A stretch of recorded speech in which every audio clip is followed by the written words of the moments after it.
Shadow Labyrinth is utter garbage. It fails at not only being a Metroidvania but also at being a Pac-Man game. Honestly, I did not want to make a video on this game at all, considering that this is not a review YouTube channel or like one at all. But I needed to give my thoughts on this game because I had an absolutely terrible experience with this game, which has been shared by many Steam reviewers and Redditors, the most stable group of people on the internet. But there wasn't a singular review of this game on YouTube that wasn't glazing it, so I had to balance it out, mainly because if in the future someone is looking to buy this game, they will have an idea to what the other side of the spectrum looks like. I urge everyone to watch multiple reviews about any game before buying it because it's your money and you should spend it wisely, unlike me. Now, Shadow Labyrinth was one of my most anticipated games of the year, mainly because I was a big fan of the secret level episode. Heck, I would call it my favorite episode, and even though I'm not a Pac-Man fan, I was really intrigued by where they could go with this concept. And when I learned that a follow-up to this episode was going to be a Metroidvania, one of my favorite genres of video game, and not only that, it was actually there to advertise the game, I thought it was going to be incredible. And not only that, many reviewers like Noisy Pixel and especially IGN were making videos hyping this game up in previews, and IGN, being the same reviewer that didn't even review Enter Magnolia at all, was definitely something new. And even though it was IGN, the most trusted reviewer on the planet, this showed that it was part of the advertising campaign of Shadow Labyrinth. Which means that Bandai Namco had the money that dev teams of most Metroidvanias like Enter Magnolia did not. So that meant at the very least, I could expect a good 8 out of 10 game. And oh boy, was I wrong. The fact that they absolutely shat the bed so bad with the execution of this game is baffling to me. This is like the best concept I have seen for a Metroidvania ever, and somehow they managed to mess up everything beyond the concept and the story. And heck, I can't even actually say much about the story because I did not finish the game. I played 15 hours of this game, which is more than enough to gauge any game's quality before finally giving up and saving my sanity right after this boss. We'll get to this one later. Now, in order to not waste more time, I'm just gonna talk about all the places where this game falls apart in a very streamlined manner, and if anyone has any counterpoints to them, I will definitely be replying and reading the comments. So firstly, the art design. It was bad, especially on a 1440p 27-inch display. The game's background looked like 360p, especially this crystal cave area. When I entered this place, my faith on this game's art design just vanished. The reason why it's so bad and jarring is because characters and enemies look pretty high res in comparison to the backgrounds. And not only that, the backgrounds themselves are very basic and don't really stand out at all from what I have played. Next, the enemy variety. There is none, because 90% of my playthrough has gone through fighting these 4 humanoid enemies and that's it.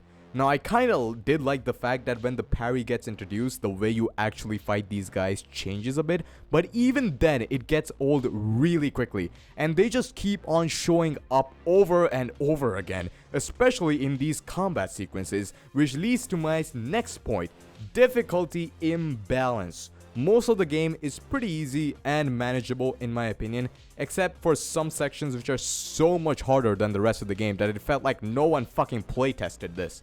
The best example is this section in this excavation area, which has like 5 waves of enemies, and not only that, new enemies are introduced which are just annoying to deal with, but mostly you are fighting the humanoid enemies, of course, and even though this took me like 5 attempts, it was tough. And when you play through the rest of the level, nothing touches this difficulty. It's crazy. You know what else is crazy? The bosses. It's crazy how bad they are. This game easily has the worst bosses in any Metroidvania that I have ever played. And honestly, it's up there with one of the worst boss rosters I have ever seen, along with something like Deep Black Reloaded, which is like my personal worst game of all time. So that's a low bar. It's very simple. The animation on these bosses is bad.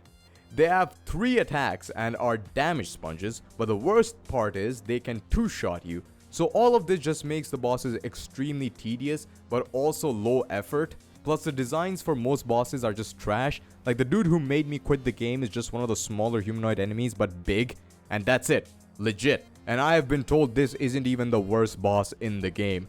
That speaks volumes. Another thing that makes the bosses in the game tedious is the stamina mechanic, which in concept is supposed to make you time manage and strategize, but with how simple the game's bosses can be, it's just tedious, especially when you're exploring. It just makes everything so slow. And talking about the exploration, it's a bit of a personal preference thing, sure, but I just feel like the way they handled the checkpoint system with the actual save points being extremely far apart, but there are checkpoints in the middle which don't refill your flasks and cannot be teleported to, just kills the want for me to explore rather than add more challenge, because in reality it forced me to do a lot more backtracking and wasted my time, which some people enjoy for some reason. But in 2025 I think we can add better challenge to our games rather than making them tedious. Talking about challenge and tedium, the Pac-Man mazes. I want to end it all. Oh my god, even thinking about this pisses me off. Cool concepts, but just they feel so bad to control, along with Puck in general in the game. Even though I did not have the biggest issues with his controls, it's a miss. And it's sad because that's the only thing that distinguished this game from others in the genre. And that's it.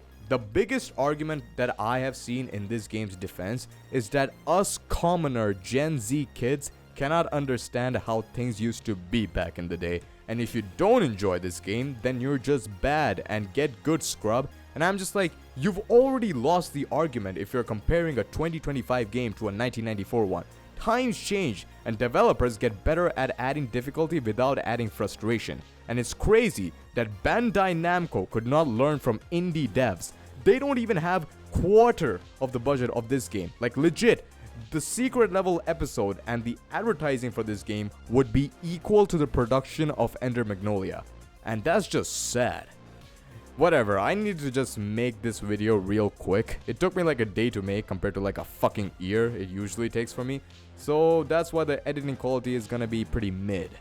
But yeah, don't buy this game, speak with your wallet, and hopefully we get a good sequel that delivers on the concept. See ya.